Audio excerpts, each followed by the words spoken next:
¿Derechos humanos de los carabineros?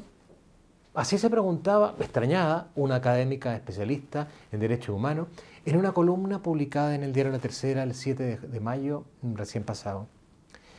El asunto no sería preocupante si la izquierda radical no hubiese transmitido a fiscales y jueces, a través de cursos y diplomados de derechos humanos, que carabineros y fuerzas armadas no pueden ser sujetos pasivos de violaciones a los derechos humanos. Tal cual. Veamos lo que dijo el entonces fiscal nacional Jorge Abbott en la Cámara de Diputados el 28 de enero del año 2020, en pleno desarrollo del llamado estallido social. Yo quisiera señalar, señor presidente, que de un tiempo a esta parte, hace 2 años, 3 años atrás, estamos realizando en conjunto con la Universidad de Chile diplomados en derechos humanos, donde participan nuestros fiscales y también los abogados asesores, y luego de participar en esos cursos designamos a abogados especializados en esta materia. A ellos se les encargaron estas investigaciones. Las investigaciones contra carabineros, claro, y las persecuciones. Por eso, en el oficio número 618 del 28 de julio del 2021 de la Fiscalía Nacional, Jorge Abbott hizo suyo el llamado soft law de derechos humanos y entregó la persecución contra los uniformados a los fiscales especializados en materia de derechos humanos. No tengo tiempo para explicar con detención esta enormidad. Solo puedo decirles, para que me entiendan, que es a través del llamado soft law de derechos humanos como la izquierda jurídica posmarxista pretende hacer obligatoria sus tesis radicales sin pasar por elecciones, imponiendo sus opiniones a gobiernos y jueces, contradiciendo, si es el caso, las leyes y las constituciones nacionales. El preconcepto ideológico de violencia institucional que Jorge Abbott hizo suyo para perseguir a carabineros y a las Fuerzas Armadas durante el llamado estallido social está sacado de ahí. Miles y miles, no estoy mintiendo, miles y miles de uniformados querellados y denunciados por reprimir a los pacíficos e inocentes manifestantes y delincuentes que destruían nuestro país. Es en este cuadro donde los carabineros aparecen como agentes del Estado que solo pueden violar los derechos humanos porque a su vez, por definición, no pueden ser ellos víctimas de dichas violaciones. Escuchemos una vez más a Jorge Abbott. Ahora, en cuanto al delito, ¿no es cierto?, de derechos, o aquellos delitos ya cometidos por agentes del Estado, es decir, aquellos que son constitutivos de violación de derechos humanos. La verdad es que se entiende teóricamente que quienes cometen estos delitos son los agentes del Estado, que tienen una posición de poder especial frente al resto de los ciudadanos.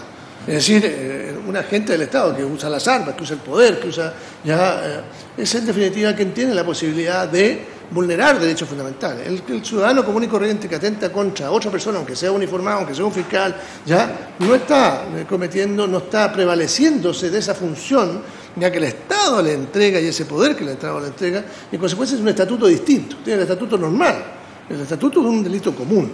Y es eso, digamos, lo que hace la distinción. Es una teoría peregrina. Atenta en primer lugar contra la universalidad de los derechos humanos consagrada en los instrumentos internacionales de derechos humanos, como la Declaración Universal de 1948 o la Convención Americana de Derechos Humanos, por citar unos pocos instrumentos. Es cierto que la doctrina moderna de los derechos humanos arrastra de los tiempos de la Ilustración problemas filosóficos importantes, pero no los vamos a indicar acá, pues lo que nos interesa es señalar la monstruosa incoherencia de este tipo de discursos sobre los derechos humanos, particularmente si vienen de un fiscal nacional. Sigamos con la declaración de la entonces directora de la Unidad de Derechos Humanos y Violencia de Género de la Fiscalía, doña Imay Ortiz.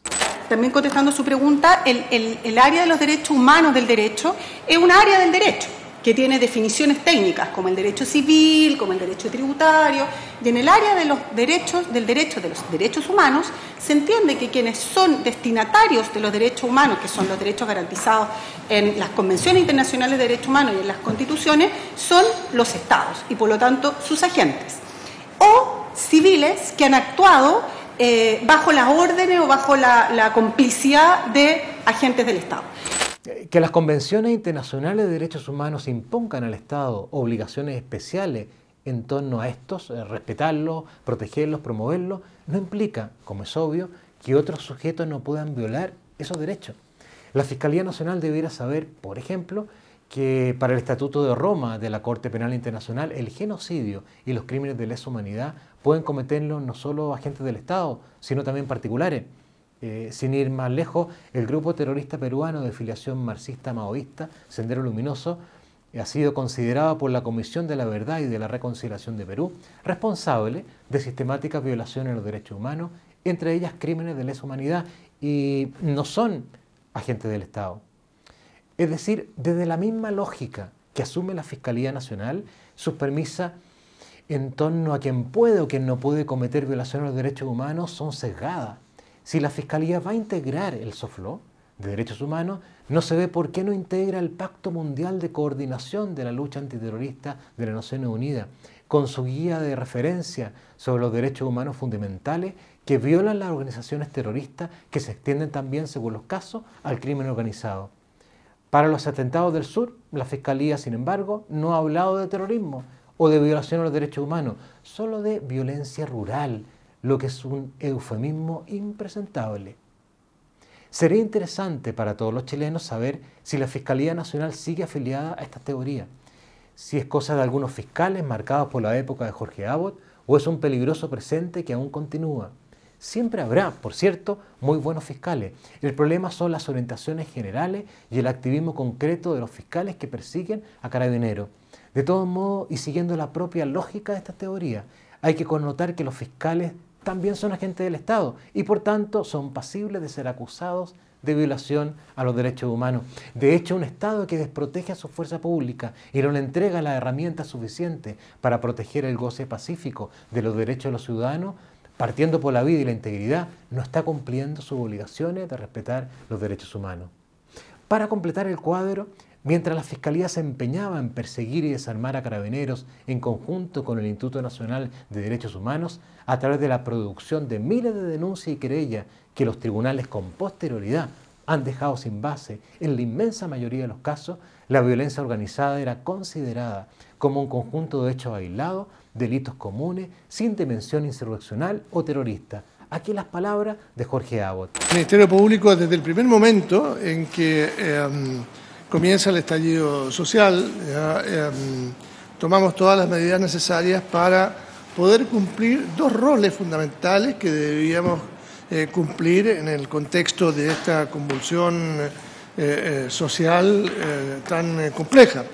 Por un lado, que era la manifestación absolutamente legítima de miles, millones de ciudadanos que salían a las calles a manifestar disconformidad sobre la situación por la cual atraviesa del país, no sé, el país. Y en ese contexto, pues bien, la Comisión de Delitos Comunes, aprovechando esas circunstancias realizadas por pequeños grupos de personas que en definitiva tendían a deslegitimar las legítimas manifestaciones de los ciudadanos.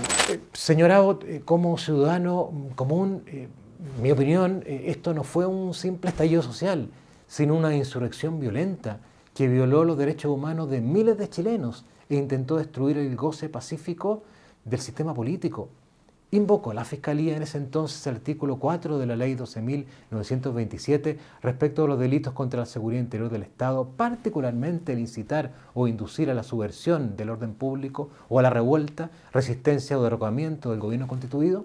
Persiguieron hechos amparándose la ley antiterrorista en los diversos casos que lo meritaban y los ilícitos por apología de la violencia en los que estuvieron involucrados no un pequeño grupo de personas, sino incluso dirigentes políticos y partidos políticos. La violación del orden público de lo que usted llama estallido social se visibilizaba incluso a través de un calendario semanal que se publicaba en Internet, en donde figuraban múltiples organizaciones de izquierda, incluso organismos de derechos humanos, como la sección chilena de Amnistía Internacional. La violencia contó con apoyo logístico y financiero, a tal extremo que en cosa de horas 7 estaciones de metro resultaron completamente incendiadas, 18 parcialmente siniestradas y 93 con múltiples daños. Hasta el día de hoy no sabemos quiénes estuvieron detrás, quiénes organizaron, quiénes participaron. No, señor Abbott, no eran puros delitos comunes, no había solo un pequeño grupo de personas tras ellos. Señores del Ministerio Público, todos tenemos derechos humanos, Carabineros también.